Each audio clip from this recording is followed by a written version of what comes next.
안녕하십니까? 네, 반갑습니다. 예, 예.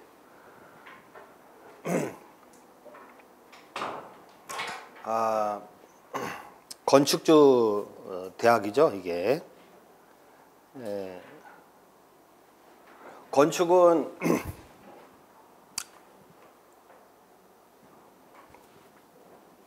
일단은 이 부동산 실무 강좌들이 많습니다.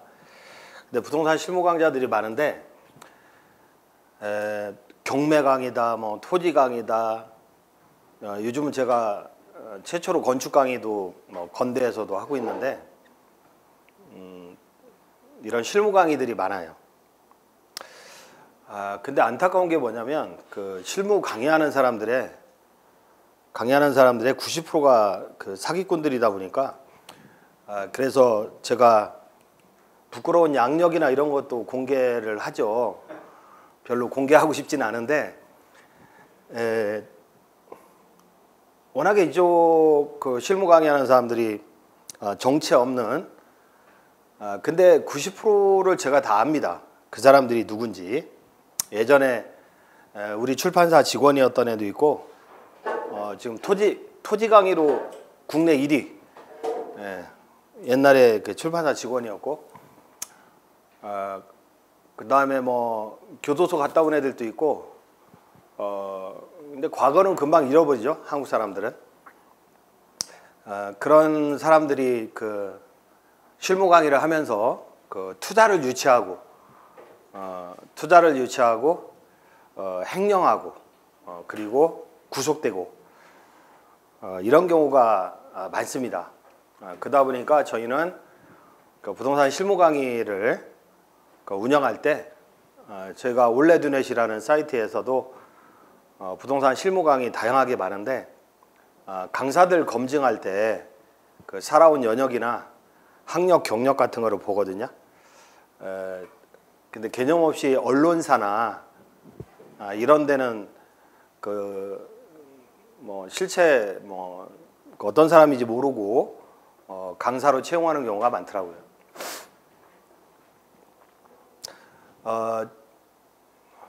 저는 가까운 한양대학교 법대에 나왔는데 제가 그 나이는 65년생이거든요.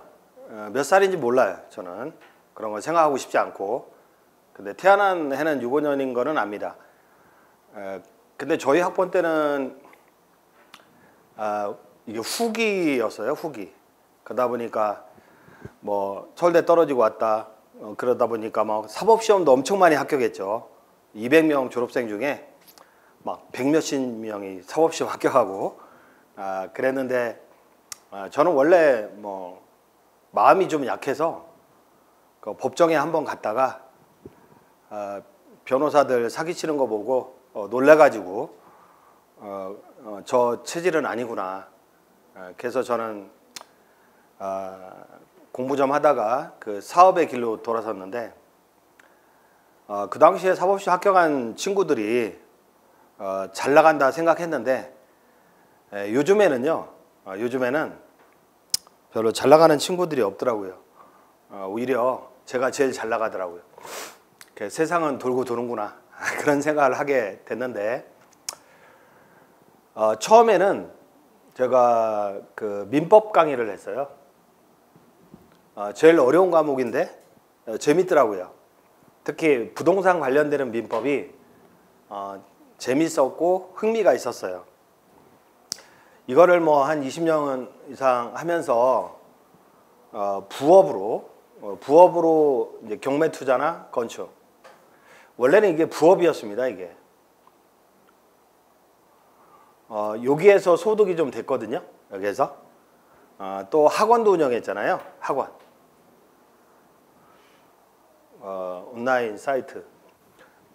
그러다 보니까 이쪽에서 그 소득이 꽤 크다 보니까 그 주로 학원 사업이나 제가 강의를 위주로 전국을 다니면서 마치 부흥의 강사처럼 열심히 강의하면서 그 다음에 민법 강의를 하다 보니까 경매에 관련되는 각종의 판례나 이런 것들을 또 재미있게 공부하게 됐어요. 그래서 리먼 사태 직전까지는 경매 투자도 많이 했었습니다. 근데 경매 투자를 하다 보니까 예전에는 뭐 수익률 100%가 흔했거든요. 수익률 100%, 200%가 흔했는데 투자 대비. 근데 요즘은 수익률 100%를 거두기 위해서는 해수 기간이 길어요. 그렇다고 뭐 평범한 아파트 이런 거 낙찰 받아봐야 남는 거 없고, 좀 특수 물건을 낙찰 받잖아요. 그러면 투자금 해수 기간이 한 2, 3년 걸리는 거예요. 그래서 아니 그 2, 3년 걸리면 너무 길잖아 이거. 살 날 얼마 안 남았는데. 그래서 해수 기간이 빠른 건축으로 이제 전념을 하게 된 거죠. 그래서 지금은 건축 관계 되는 게 주업이고 주업. 이런 거는 그냥 부업으로 재미삼아 하고 있는 겁니다. 건축의 수익률은 뭐 6개월 만에 100% 이상 되는 것만 이제 투자를 하는데, 그러면 건축하면 떼돈 버느냐? 건축하면 떼돈 버느냐? 요거는 좀 위험하잖아요. 그죠? 위험하기 때문에 상당히 위험하죠. 그러니까 고위험 고수익인 것 같아요. 요게 예컨대 20억짜리 사업이다. 20억짜리 땅값하고 건축비가 20억이다. 뭐 빌라 한 동을 짓는데 20억이다. 그러면요, 내 돈 2억 가지고 하면 돼요. 내 돈 3억 있으면 돼요. 뭐 4억 있어도 되고. 그러면 나머지 17억은 대출이에요. PF를 받는 거죠. 소규모 PF를. 그러면 이게 분양이 되잖아요. 그러니까 서울시에서 뭐 초, 중, 고등학교 좀 걸어서 다닐 수 있고, 역도, 지하철역도 뭐 마을버스 한 정거장 뭐 요 정도 위치다. 그러면 무조건 분양이 돼요. 빌라 같은 경우도 조금 편의성 있게, 평면도 구성도 좀 이쁘게 하고 편리하게, 그 다음에 뭐 출입 동선이나 주차 여건, 그리고 디자인 이런 거 조금만 이쁘게 하면 팔려요. 아니 빌라 건설하면서 그런 위치에 있는 것들이 안 팔려요? 아니 옆에 아파트가 8억이란 말이야. 그러면 3억대 빌라가 안 팔려요? 팔립니다. 그러면 수익을 거두는데 내가 3억 투자했다. 그러면 3억 벌어요? 3억 벌어요? 6억을 벌어야 되겠죠. 자꾸 거짓말 친다고 해서 100%로 시작했는데 사실은 200%로 봐야지. 투자 대비. 근데 여기에 위험이 도사리고 있어요. 어떤 위험? 대출을 받았잖아요. PF를 받았잖아요. PF라는 거는 그 계획을 놓고 투자하는 거잖아요. 대출, 프로낸스, 파이낸스. 그러니까 땅값 이상을 대출하게 되는 거죠. 땅값 이상을 대출하게 되는데, 아니 공사기간이 6개월인데 이게 12개월로 넘어가 버려. 시공사 선정을 잘못해서. 근데 이 빌라 한 동, 두 동 짓는 시공사들이 있잖아요. 빌라 한 동, 두 동 짓는 시공사들 제대로 된 시공사 있어요? 거의 없어요. 90%가 이상한 사람들이야. 여기도 또 시공사 계실지 모르지만 90%가 이상한 사람들이야. 그러다 보니까 이 기간이 늘어나요. 그러면 이자가요 장난 아니거든요. 그러니까 6개월 내 지면은 이자 싸. 엄청 싸요. 요거 대출이요 17억 대출한다고 한 방에 대출 안 해요. 기성고대로 대출하죠. 기성고대로. 요번에 2억 꺼내주세요. 한 달 있다가 요번에 3억 꺼내주세요. 이런 식으로 기성고 대출이기 때문에 나중에 공부하시겠지만 이자가 결코 비싼 거 아니에요. 근데 이게 연장이 되잖아요. 준공기한이 연장이 되잖아요. 12개월, 13개월, 14개월. 그러면 이거 중간에 연장해버리죠. 대출 연장. 그러면 이자가 팍 뛰어버려요. 상당히 안 좋게 돼요. 그러다 보면은 이게 2년 걸리고 3년 걸리는 분도 있는데, 아니 우리 동네 집 잘 짓던데, 우리 동네 집 잘 올라가던데, 그거요 12개월 넘게 걸린 거요. 14개월 걸린 거고, 원래는 4개월 6개월에 끝낼게. 우리 동네 집을 잘 짓던데, 그래요. 나이를 먹게 되면 시간 가는 거 몰라요. 금방 가. 건축주는 엄청나게 속 써가면서 집을 짓고 있고, 그 다음에 추가 공사비. 추가 공사비에 영업이익은 다 날아가는 거야. 영업이익은. 그러니까 집 짓다가 잘못되는 경우가 굉장히 많습니다. 영업이익이 날아간다. 심지어는 땅을 뺏기는 거야. 제가 사례도 몇 가지 말씀드리겠지만 땅을 뺏기는 거야. 그러니까요, 우리는 재날짜에 준공을 내죠. 재날짜에 준공을 내. 그러면요 돈 버는 거야. 근데 재날짜에 준공을 못 내잖아요. 시공사가 추가 공사비 요구하고 막 그러잖아요. 방법이 없어. 이 사람을 내쫓을 수도 없고, 유치권 행사한다고 겁주니까. 이런 사태가 생긴다면 돈 못 벌어요. 며칠 전에 이분은 그 나이가 그 81년생이라고 그러대요. 나 몇 살인지 모르겠어. 79년이라고 했던가? 여자분인데 자기가 7채를 졌대요. 집을 7채를 져서 팔았는데 마지막 한 채, 여기서 완전히 다 날린 거야. 1억씩 벌었대요. 엄청 추가 공사비 물어줘 가면서 속 썩어 가면서 그렇게 6채 뭐 1억씩 벌었으면 6억을 벌었겠네요. 근데 7채 지을 때요 완전히 날아간 거야, 그 현장이. 그래서 벌은 돈 다 까먹고 그 이상 까먹은 거죠. 이렇게 개발업자 치고요, 개발업자 치고 돈 번 사람이 드물다. 이거는 한때는 돈 벌죠. 한때는 돈 버는데 뭘 모르고 시작했잖아요. 한 방에 다 날리는 거야. 마치 주식 투자하는 거하고 비슷한데, 주식 투자할 때 처음에 돈 벌면 안 돼. 이거는 이거 안 돼. 근데 내가 1억을 투자했는데 3억 벌었어. 그럼 또 한 2억 투자해보죠. 또 벌었어.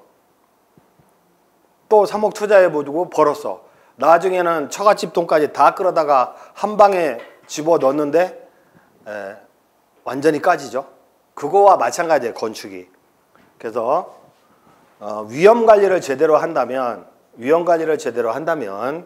고수익을 올릴 수 있는 분야가 바로 건축이에요. 그러다 보니까 요즘은 건축이 주업이 됐어요. 재밌거든요. 또 이쁘게 집을 꾸미는 게 재밌거든. 근데 내가 집을 짓다 보니까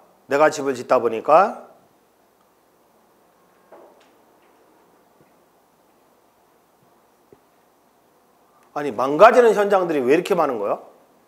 망가지는 현장이.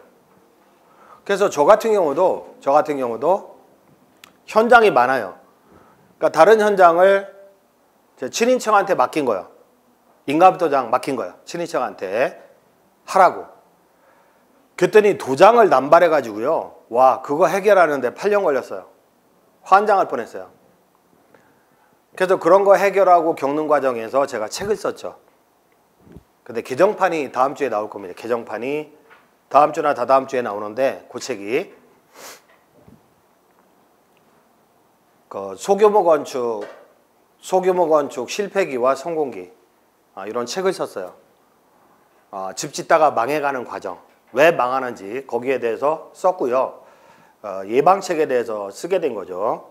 그리고 이런 그 회사도 만들고 안전하게 집을 짓자, 이런 취지에서 저런 회사도 만들고 그랬는데, 나중에 또 설명드릴 기회가 있고, 그리고 학교에서 책을 쓰다 보니까 이런 과정 운영에 대한 중책을 맡아가지고 이런 과정도 운영하고 있어요. 뭐 건축이나 뭐 토지 투자나 뭐 이런 것들, 재개발 재건축 투자 이런 것들. 근데요, 다른 실무 강의는 뭐냐면 건축하면 떼돈 법니다. 또는 토지 투자하면 떼돈 법니다. 분양하면 떼돈 벌어요. 재개발 투자하면 떼돈 벌어요. 이런 식의 강의인데 저는요 떼돈 법니다 그게 아니라 벌 수도 있지만 굉장히 위험합니다. 굉장히 위험하고 요거를 예방하기 위한 방법은 뭐냐, 위험을 예방하기 위한 방법은 뭐냐, 요거를 위주로 설명을 드릴 겁니다. 제가 담당한 파트고요. 그리고 이쪽은 3명인가 4명이 강의하거든요. 3명인가? 네, 제가 맡은 분야는 도곡계약하고 그 위험관리, 그리고 또 다른 분이 담당한 분야는 요즘 뜨는 거 있잖아요. 요즘 뜨는 거. 예컨대 뭐 지금은 재건축은 규제를 하죠. 정부가. 재개발은 육성을 하잖아요.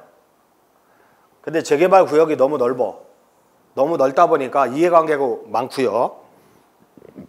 그 다음에 원주민 정착률이 적어요. 추가 부담금 때문에. 아파트를 짓다 보니까 그래서 가로주택 정비사업이라는 게 생겼어요. 재개발을 좀 용이하게 하자 해서 가로주택 정비사업이 생겼는데 이것도 원주민 정착률이 적고요. 아파트다 보니까. 그래서 자유주택 정비사업이라고 요게 이제 제정돼서 시행되고 있는데 자유주택 정비사업에 대해서 설명을 한다든지 또는 이런 모양의 땅을 사야 수익률이 높다든지 또는 저런 모양의 땅은 수익률이 낮다든지 이런 거에 대해서 한일규 변호사가 설명을 할 거고 그 파트는 그 다음에 시공 분야, 시공을 할 때는 이런 분야를 주의해야 된다. 그래야 물건에 하자도 없고 공정 일정도 지켜질 수 있다. 그런 파트는 박재현 이사라는 분이 이제 강의를 해드릴 거고요. 그런 식으로 진행을 할 겁니다.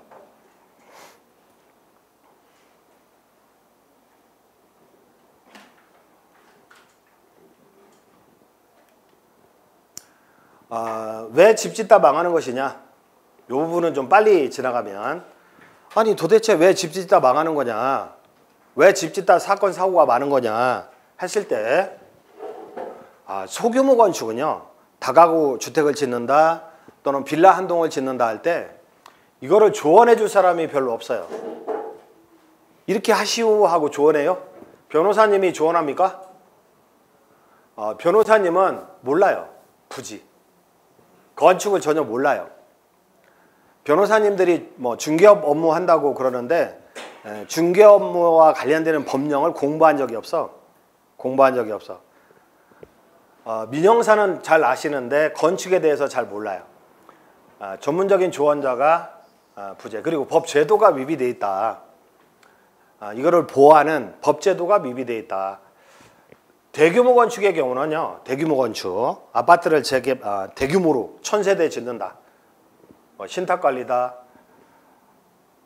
신탁회사에는 또는 금융사에는 전문가들도 있고 그리고 자금관리 제도도 있고 각종의 이행보증 제도도 있고 어떤 제도적 장치가 마련이 되어 있는데 몰라도 돼요. 소규모 건축의 경우는 일단 건축주는 경험이 없어요. 그 다음에 건축업자들은 영세합니다. 빌라 한 동을 짓는데 신용등급, A등급 시공사가 지어줍니까? 안 지어줘요. 바빠 죽겠는데. 그냥 B씨가 짓는 거죠. 또는 무자격자가. 그러다 보니까 제대로 시공을 안 해. 제대로 시공을 안 하죠. 그래서 우리가 이런 소규모 건축물을 지을 때는요. 필연적으로 어쩔 수 없이 영세 건축업자와 계약을 할 수밖에 없어요. 그러니까 경험이 없는 건축주는 일방적으로 당해. 끌려간다는 거죠. 그러면 많은 분들이 그런 질문을 해요. 아니 건축을 할 때 보험에 가입하면 되잖아요. 보험에 가입하면 되잖아요. 그렇게 말씀하시죠? 근데요. 총 사업비가 20억이다. 빌라 한 동을 짓는데 총 사업비 20억을 보증하는 보험 상품이 있어요? 없어요. 그러한 보험 상품이 없다고요. 그런 보험에 가입한다고요? 와, 건축비가 1.5배 늘어나. 건축비가 2배 늘어나.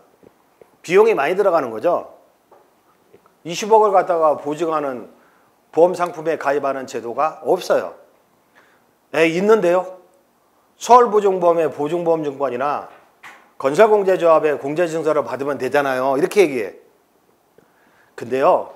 20억 중에 2억 10%밖에 보증이 안 돼요. 계약금 정도만. 왜냐면 제가 건축주인데요. 제가 건축주인데 시공사한테 2억을 줬거든요. 계약금으로 2억을 줬거든요. 근데 2억 들고 도망갔어. 이런 경우가 굉장히 많습니다. 아니 공사 계약하고 2억을 줬어. 도망갔대. 이런 경우가 굉장히 많습니다. 얼마 전에도 송파구 삼전동의 상가 상업용지인데 코너짜리 2억 4천을 줬대요. 근데 2억 4천 들고 도망갔대. 그래서 4개월 동안 찾아 헤맸대. 자기가 4개월 동안 그 시공자 찾아 헤맸대요. 그러면서 오셨더라고요. 어떻게 해야 되냐. 그래서 아니 건설공제조합에 공제증서 받으셨죠? 했더니 예 그래요. 아니 그러면 그 2억 4천이 10% 정도 되니까 공사비에 공제사고로 건설공제조합에 청구하시면 되겠네요. 그랬더니 아우 서울보증보험이나 건설공제조합의 공제증서가 아니라 무슨 한라보증 무슨 좀 이상한 그 사기업 업체 있잖아요. 거기 보증서야. 그래서 와 소송해야 되겠는데 이거 한 3년 걸리겠는데. 그 이상한 데서는 돈 안 줘요. 소송을 하고 하지. 합의하고. 그래서 건설공제조합의 보증서를 받아야 돼요. 건설공제조합의 보증서를 받아야 돼요. 설명드리겠지만 그러면 공사비의 10% 정도밖에 보장이 안 되는 거예요. 그러면 나머지 8, 90%는 뭐예요? 나머지 8, 90% 이거는 자기 위험하에 사업을 해야 돼. 자기 위험하에 사업을 해야 된다. 그 다음에 설명을 드린 건데 일단은 우리는 필연적으로 영세 건축업자와 공사 도급 계약을 체결할 수밖에 없다. 그러니까 평당 450 하는 거지. 건축비가 빌라 한 동 짓는데 만약에 대규모 건설업체 A등급 업체하고 계약한다고요? A등급? 만약에 해준다 하더라도 평당 700만 원 달라고 할 거예요. 우리 동네는 평당 550이라고요? 우리 동네는 좀 비싼 겁니다. 저는 아무리 고급을 해도 400 넘어가지 않습니다. 근데 A등급 업체, A등급 시공사하고 계약을 한다고요? 안 해줘. 안 해주고 어차피 인력이나 장비 똑같이 들어가는 거 안 해줘요. 좀 현장 큰 데 들어가지. 해준다 하더라도 공사비 엄청 비싸요. 그러다 보니까 우리는 이렇게 되면 수익률이 안 나오죠. 수익률이 안 나와. 그래서 영세 건축업자와 계약을 할 수밖에 없다. 근데 영세 건축업자는 재무상태 열악하고 무등록 개인업자도 많아요. 우리가 공인중개사 사무소를 오픈하려면 공인중개사 자격증이 있어야죠. 그죠? 사무실이 있어야죠. 사무실. 그리고 또 뭐야? 공제조합 가입. 공제조합 가입. 중개사무실 앞에 스티커로 1억 보장 뭐 이런 거 있잖아요. 마찬가지로 종합건설업체로 등록을 하려면요. 종합건설업체. 일단 자본금이 5억 이상, 자격증이 있는 기술자 뭐 2명 이상, 3명 이상, 사무실 공제조합 가입. 이게 필수 요건입니다. 공제조합 가입이 필수 요건인데 지난주에는 경기도 의왕시에 단독주택 단지가 있는데 한 8개인가 10개가 멈춰 있대요. 공사가. 한 개 업체가 공사를 수주해서 짓다가 기초공사만 하고 다 멈춘 거야 그냥. 다 멈춘 거야. 공사비 받아서 딴 주머니 찬 거야. 딴 데로 이용하고 멈추고 속썩이고 있는 건데 그 회사 이름이 예컨대 뭐 미래종합건설이야. 사업자 등록이 돼 있더라고요. 그 회사 이름이 도급계약상. 근데 제가 건설공제조합의 홈페이지에 들어가서 네, 건설공제조합 이거 검색하면 되거든요. 검색 홈페이지에 들어가서 건설회사 이름을 딱 쳐봤거든요. 건설회사 이름을 딱 쳐봤더니 여기 안 나와요. 안 나온다고. 그럼 무등록 건설업자죠. 무등록 건설업자. 그러니까 사업자 등록은 종합건설로 낼 수 있어요. 명함하고 사업자 등록은 종합건설로 낼 수 있어요. 근데 문제는 뭐예요? 건설공제조합에 등재가 안 된 거예요. 그럼 이건 종합건설이 아닌 거죠. 그래서 계약을 잘못했더라고. 만약에 건설공제조합의 회원이라면 공제증서를 발행하잖아요.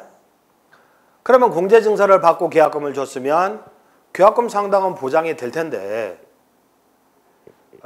공제증서도 안 받았더라고요.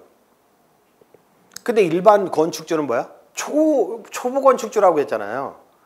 그러다 보니까 공제증서 받아야 되는 건지도 모르고 계약금을 줘버린 거죠. 그러니까 그 돈 받고 딴 데 쓰고 공사 처음 시작하는 척하다 마는 거지. 그래서 처음에는 우리는 종합건설하고 계약을 해야 됩니다. 물론 200제곱미터 연면적 200제곱미터 미만은 직영공사로 해도 되거든요. 목수 세팅해가지고. 근데 연면적 200제곱미터 넘어가는 거는 종합건설로 해야 돼요. 시공자를. 명함만 종합건설인 업체가 많고요. 그 다음에 공제 공탁금이 압류 조치된 업체.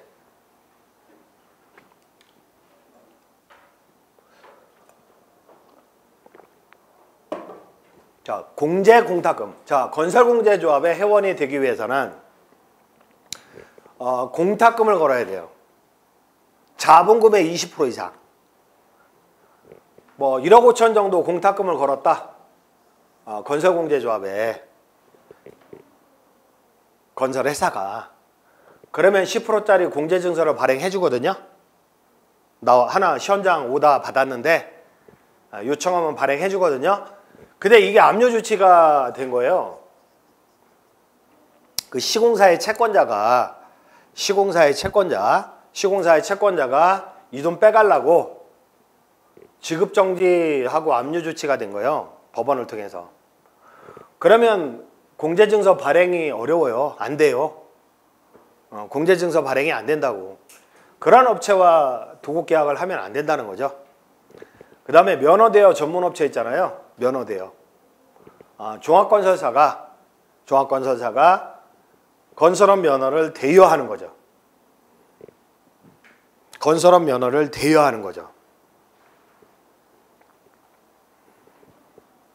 이런 업체와 계약을 하게 되면 큰 문제가 생깁니다. 나중에 보시겠지만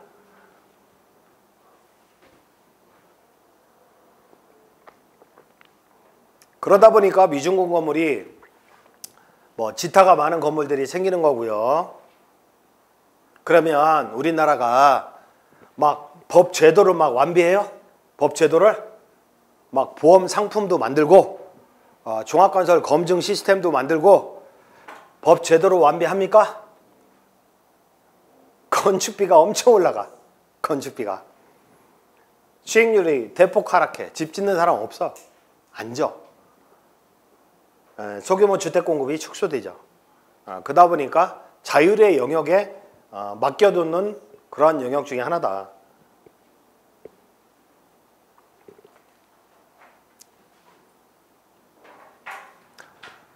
집 짓다가 10년 늙는 모습인데 요거는 이제 하면서 설명을 드릴 거고요.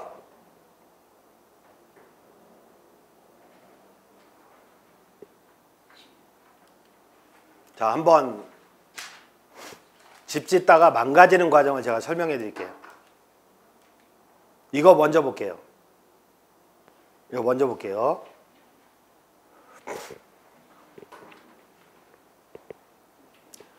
이게 현수막이 보이죠? 현수막. 유치권 행사 중. 이것도 발해가지고 발행 현수막, 그 다음에 벽에다가도 빨간 페인트로 유치권 행사 중 이렇게 돼 있는데, 채권자는 우리은행입니다. 그러니까 우리은행에서 경매 집어넣은 거예요. 근데 이게 낙찰이 됐어요. 이게 낙찰이 됐어요. 근데 4억대까지 떨어졌거든요. 이게 4차?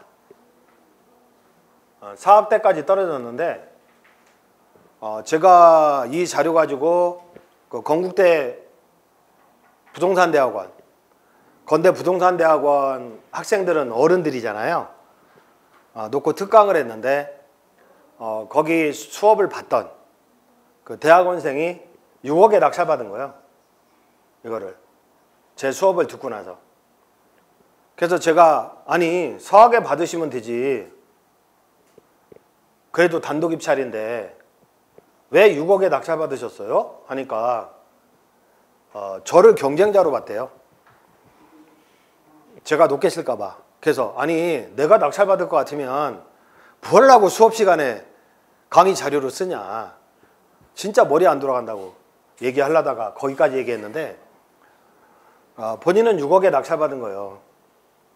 그리고 이거를 마무리 공사를 한 거죠. 그 마무리 공사를 했는데 유치권자 해결했어요. 유치권자. 유치권이 1억 5천 주장했거든요. 아니 물어줘도 돼. 싹 물어줘도 돼요. 그러면 이제 7억 5천이잖아요. 들어간 돈이. 공사비 1억 뭐 이것저것 해서 8억 5천 들어갔잖아요. 그죠? 이거 매도가가 한 13억 5천? 뭐 전세만 채워도 13억 넘는다고 하니까 예컨대 뭐 이렇다면 몇 억 번 거죠? 몇 억 번 거잖아요. 근데 번 사람은 좋겠지. 예? 번 사람은 좋겠지. 근데 이거 날린 사람은 진짜 목 메고 싶은 거야, 진짜. 이 집 짓다가 날린 사람은 목 메고 싶은 거야. 어떤 과정이 있었냐? 어떤 과정이 있었냐면 보시면 2012년도에 건축비 대출을 받은 거야. 우리은행으로부터 금리 이 당시에 2%짜리 있었거든요. 그러니까 담보대출하고 건축비 대출을 받은 거예요. 금리 2%짜리가 있었어요. 그러니까 공사를 진행한 거죠. 근데 시공사가 뭐라고 그래요? 추가 공사비를 요구하죠. 왜냐하면 요 정도 대출 받았다? 일부는 외상공사를 했을 거예요. 근데 일부 외상공사를 약정한 인간이 추가 공사비를 요구하는 거지. 그러다가 타절돼서 나가요. 중간 타절. 합의로 나가요. 두 번째 시공자 있잖아요. 두 번째 시공자. 두 번째 시공자는 뭐라고 하냐면 6천만 원만 꿔주면 내가 마무리 공사 외상으로 해줄게. 그래서 지인한테 6천만 원 꿔다 준 거야. 그 돈 받고 딴 데 쓰고 마무리 공사 안 하는 거지. 세월이 몇 년입니까 지금? 2012년도에 공사했어요. 2012년도에 공사했는데 세월이 16년이고 경매 나온 거는 17년에 나온 거죠. 17년에 이제 경매 낙찰되는 거잖아. 12년도에 시작했는데 5년 동안 4, 5년 동안 엄청나게 속 썩는 거죠. 4, 5년 동안 유치권 확정 판결 받은 것도 있고. 보시면 제가 등기부만 딱 보잖아요. 그러면 추정 히스토리가 나와. 그래서 추정 히스토리를 그때 강의 자료로 썼었는데 실제로 낙찰받은 분이 알아보니까 똑같더래요. 이 히스토리 똑같더래요. 그러니까 이 건축주 2번은 2012년도에 건축비 대출을 받은 거죠. 추정 히스토리가. 자, 일부 금액은 건축 허가나 설계 비용으로 쓰고 나머지는 공사업자한테 준 거죠. 뭐 건축비의 50%는 규정고에 따라, 그러니까 공사 진행에 따라서 지불하고 나머지 건축비의 50%는 준공 후에 지불한다. 준공 후에 전세 놔서 뭐 전세금으로 지불한다. 이런 식의 계약을 무지하게 많이 합니다. 자, 일부 외상공사죠.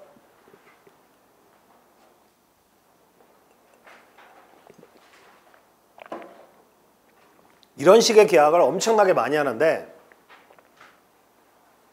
근데 건설회사는 뭐야? 소규모 영세건설회사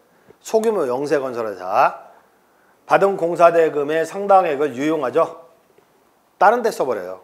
100%예요. 100% 이건. 딴 데 쓰는 건 100%예요. 그리고 대부분은 외상으로 하도급 내려버리죠. 토목이나 골조공사 하도급 내려요. 계약금만 주고. 지금 50% 완성을 했어요. 50% 완성을 했어요. 골조 올라간 상태에서는요. 보통 골조까지 올라가. 보통.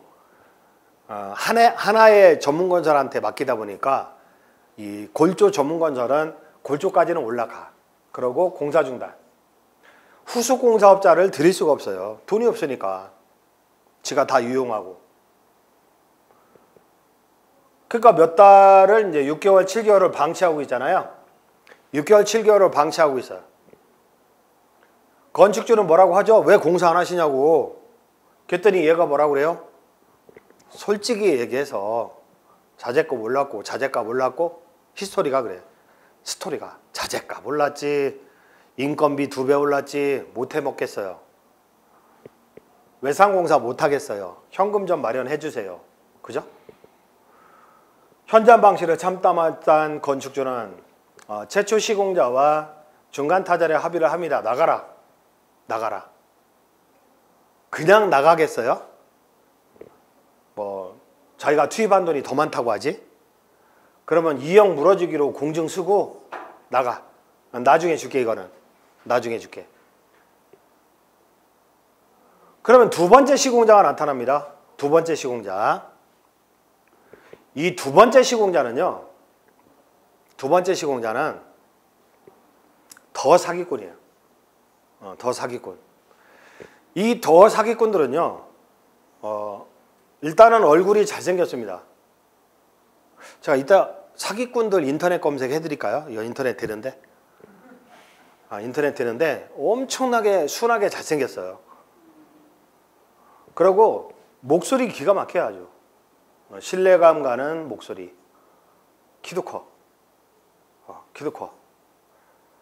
사기꾼들의 목소리 한번 들려드려야 되는데 완전히 사르르 녹아.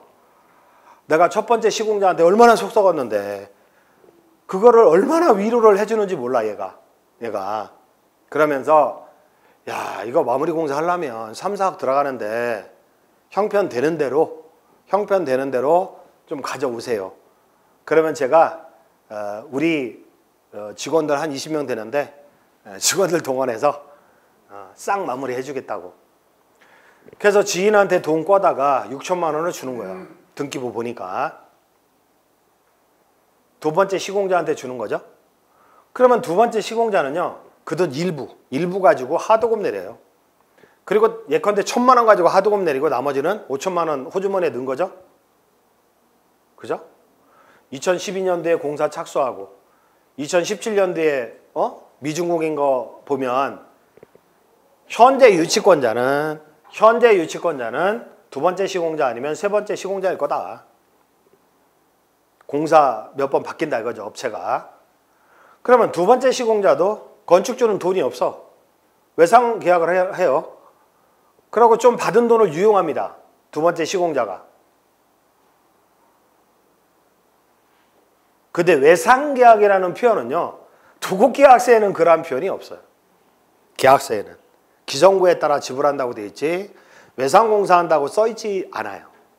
대부분 사건 사고 난 현장들 도급계약서 들고 오거든요. 우리 사무실로. 제가 마음이 아파가지고 제가 선릉역에 제 사무실이 있는데 저는 그 시공 상담 안 하거든요. 뭐 기술 이사들이 하지 안 하는데 그 집 짓다가 쓴 거 있잖아요. 쓴 거. 서 있는 현장은 제가 마음이 아파가지고 오전에 오라고 그래요. 제가 오전에는 있으니까. 왜냐면 변호사 상담을 몇 건을 해봤다는 거예요. 근데 답을 못 얻었대. 당연하지. 변호사님은 몰라. 집을 줘봤어? 제가? 안 져봤잖아요. 또 뭐 부동산 소송 전문 변호사 있잖아요. 제가 아는 애들도 몇 명 있는데 월세 살아 아직도. 지가 집 한 채 사봤어? 매매 한 번도 안 해봤잖아. 근데 부동산 뭐 전문 변호사래. 해답이 없으니까 막 오셔요. 그러면 제가 사실상 이렇게 해결해야 됩니다 하고 자문을 해드리려고 오시라고 해요. 그거 와서 도계약서 들고 오잖아요. 외상계약이라는 표현은 전혀 없어. 그냥 기사원고대로 지급을 한다고 돼 있지. 역시나 두 번째 시공자 본색 드러내죠? 본색. 현금 요구합니다. 나중엔. 어쩔 수 없습니다. 저도 마무리 공사 해드리려고 했는데 갑자기 다른 현장 두 가운데가 다른 현장의 건축주가 돈 안 주는 바람에 회사가 어렵게 됐다. 회사가 어렵게 돼서 현금 좀 마련해 주셔야겠다. 그러면서 공사를 장기간 방치하는 거야. 이 사례는 아주 단순한 사례입니다. 이거 제가 책으로 써 있는 거는요, 이거 한 두세 배 복잡한 사례죠. 그러면 참다 못한 건축주는 두 번째 건설회사를 상대로 나가 건물 돌려줘. 명도 소송을 제기하죠. 그러면 유치권 계속 행사하면서 유치권 행사함에 따른 형사고소도 진행하죠. 근데 피고 건설사는 뭐야? 외상공사 사실은 부인합니다. 저는요 이만큼 공사를 했는데요 건축주가 돈을 안 주네요. 이 나쁜 인간이. 이렇게 소송에서는요, 그러면 건설사를 대리하는 변호사 있잖아요. 이 건설사, 이 사기꾼 대리하는 변호사, 악착같이 달려드는데 환장합니다. 환장합니다. 물론 뭐 훌륭하신 변호사님들 많지만 사기꾼이라는 거 뻔히 알거든요. 지도 뻔히 알아. 근데 승소 판결을 받아야 성공보수를 받잖아. 성공보수. 그러니까 악착같이 건축주를 비난하고 건축주한테 뭐 거짓말하고 법원을 기망하고 있고 걔 욕을 해대는데 미치고 환장한다니까. 당해보신 분들은 아시겠지만 언제 외상공사 했냐고 하지 계약서에 안 써있잖아. 기성고 미달하게 공사대금 받았으면 이유로 항변합니다. 그래서 결국은 건축주가 패소 판결 받는 거죠. 억울하니까 고등법원에 항소 상태더라고요. 고등법원. 건축주는. 가봤자 집니다. 건축주는. 그 상태에서 경매 들어온 거야. 우리은행 측은 최초 시공자에게 유치권 포기각서를 받죠. 대출할 때. 근데 새로 바뀐 시공자는 몰라. 우리은행도 몰라. 모르죠. 지들끼리 바꿨으니까. 유치권 포기각서 이런 거 안 받았어요. 안 받았다고. 그러니까 패소 판결 받지. 적법한 유치권자로 승소 판결 받는 거고. 공사도 전에 유치권 포기각서 받은 게 효력이 있어요. 나중에 공사를 하고 나서. 소송할 때나 효력이 있죠. 사실상 행사하는 건 할 말 없는 거고 소송할 때. 근데 여기서 건축주가 명도 소송을 제기한 거잖아요. 근데 패소 판결 받았어. 왜? 최초 시공자한테는 우리은행에서 유치권 포기각서를 받아요. 최초 시공자한테는. 근데 두 번째 시공자는요, 우리은행도 몰라요. 지들끼리 바꿨으니까. 그러니까 유치권 포기각서를 건축주가 못 챙긴 거지. 그러니까 패소 판결 받은 거예요. 건축주가. 또 외상공사 했다는 사실을 서면 증거로 입증하지 못한 건축주는 5명의 증인을 내세웠거든요. 소송 기록 보니까 증인 엄청 내세우대. 그래봤자 건축주는 패소 판결 받아요. 판사는요, 그 서증, 눈에 보이는 서면, 녹취록, 카톡, 문자, 그거는 믿어주는데 증인의 말은 안 믿어주더라고. 그래서 왜 증인 자꾸 세우게 만들고 그러냐고 뭐라고 한 적이 있는데 안 믿어주더라고. 그러니까 야, 판사는 인공지능 로봇이 판사해도 되겠다. 그런 생각이 들더라고요. 기계적으로 판결을 내리니까. 억울한 건축주가 구동법원에 항소한 상태에서 우리은행은 불어난 이자를 체납하고 있는 원금 일부도 들어가죠. 상환이. 대출을 몇 번 연장하잖아요. 대출을 몇 번 연장하다 보면 금리도 19%까지 늘어난 적이 있어요. 2%가. 그리고 원금 일부 상환하라고 그래. 그러니까 이거 견디다 못해서 이걸 체납하니까 우리은행이 경매를 집어넣어버린 거죠. 억울한 건축주는 집 짓다가 땅 뺏긴 거죠. 건물도 날아간 거예요. 시중불량된 거죠. 파산 상태된 거죠. 국세, 지방세, 4대 법률 체납하죠. 송사를 벌이죠. 건축주는 뭐요? 우리은행, 개인 채권자, 돈 좀 꿔달라고 했잖아요. 시공자, 하도급 업체, 시공자의 채권자들이 있어요. 시공자의 채권자. 건축주를 제3채무자로 해서 어마어마하게 소장에 법원 우편물이 날라와요. 하도급 업자도요. 시공자를 대위해서 건축업자한테 소장 날려요. 어려우신 분들은 이건 이해 안 갈 텐데 나중에 설명드릴게요. 그리고 검찰청의 하도급 업자들이 건축주 고소하는 거는 그 순서예요. 순서. 사기로, 4대 보험 체납, 지방세, 국세. 그러니까 이 양반은 5년 동안 건축하면서요. 5년 동안 건축하면서 이제 집에 저녁 때 퇴근하고 들어오잖아요. 집에 저녁 때 퇴근하고 들어오잖아요. 그럼 현관 문짝에 딱지 붙어 있죠. 그 빨간 글씨로 집행법원이라고 써 있죠. 집행법원. 아니 법원 우편물은 왜 집행법원이라고 써 있는 거야? 승질나게. 그래서 퇴근하고 집에 오면요. 이게 붙어 있어요. 항상 붙어 있어요. 그리고 송달된 게 왜 이렇게 많은지 우편물이. 그리고 은행이나 이런 데 전화 엄청 걸려와요. 정신병자 되는 거야. 집 짓다가. 겁나서 건축하겠나. 그렇죠? 근데 별거 아닙니다. 위험관리. 나중에 배우시면 알겠지만 재미로 이따가 사기꾼들 얼굴 다 제가 보여드릴게요. 유튜브에 떠 있으니까 다 보여드릴게요. 이따가 쉬는 시간에 찾아서. 사기꾼들의 유형이 있어요. 아유 잘생겼어 다. 인상도 좋고.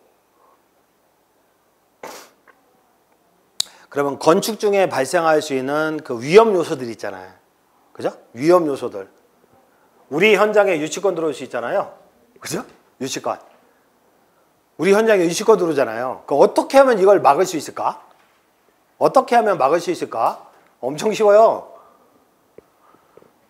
엄청 쉬워. 건축은요. 건축은 예방주사는 있어도 건축은 예방주사는 있어도 치료제는 거의 없다. 거의 없다. 이렇게 표현하는데 와, 유치권 들어오고 가압류 들어오고 송사 소장 날라오고 이거 해결하려면 자살해. 자살. 해결할 수는 있거든요. 근데 몇 년 걸리고요. 너무너무 힘들어. 근데 예방주사는요. 살짝 닦고만 하면 되죠. 아무것도 아니죠. 예방주사. 아무것도 아니에요. 돈도 안 들어 이거는. 돈도 안 들어 예방주사는. 치료제는요. 항암치료제 수억 들어요. 수억. 수억 들어. 예방주사는요. 3,000원 들어. 3,000원. 건축은요. 예방주사 맞잖아요. 그러면 걱정 하나도 안 해도 돼. 걱정 하나도 안 해도 돼. 근데 사건 사고 나잖아요. 어떤 경우는 제가 상담한다고 했잖아. 상담. 그러면 절반 이상은 해결이 안 되는 현장이야. 절반 이상은 해결 불가능. 그러면 저는 뭐라고 하냐면 뭐 애들은 뭐 잘 키우셨나요? 뭐 애들 얘기하면 또 자랑 엄청 해. 우리 아들은요 뭐 서울에 뭐 어느 대학 다니고 어쩌고 막 그때는 또 이제 그 미술을 지어가면서 그러면 지금 애들 잘못되고 우리나라 뭐 장애인도 많고 뭐 얼마나 힘들어하는 집안들이 많은데 애들 잘 키웠잖아. 그러면 이 현장을 날리세요 그냥. 그러면 우편물도 안 날라오고 얼마나 좋아요. 우편물도 안 날라오고 얼마나 좋아. 그냥 날리세요. 그리고 종잣돈 얼마나 챙기는 방법 알려드리지. 종잣돈. 그런 상태에서 재기하세요. 그렇게 말씀을 드린다니까. 그러니까 다리에 뭐 다리가 썩어 들어간다. 썩어 들어가. 그러면 치료해서 회복하는 방법도 있지만 절단하는 방법이 좋은 경우도 있거든요. 그러니까 이거는 다리를 절단하는 마음으로 그래야 살 거 아닙니까? 현장 난리라고 그래요. 그렇게 해서 그 상담하는 경우가 있는데 이 건축은요 예방주사는 간단합니다. 근데 사후 치료제는 거의 없다. 그래서 저는 예방주사를 가리키려고 하는 거죠. 사명감에서. 유치권도 예방주사가 있어요. 유치권도 예방주사가 있고 그 다음에 이제 가압류도 예방주사가 있고 저당권 들어 공사대금 유용 문제가 크잖아요. 이런 것도 예방조치 초과지급. 그래서 문제점을 말씀드리고 예방책에 대해서 제가 설명드리고 이런 식으로 하겠습니다. 한 5분만 쉬었다 할까요? 갑자기 덥네.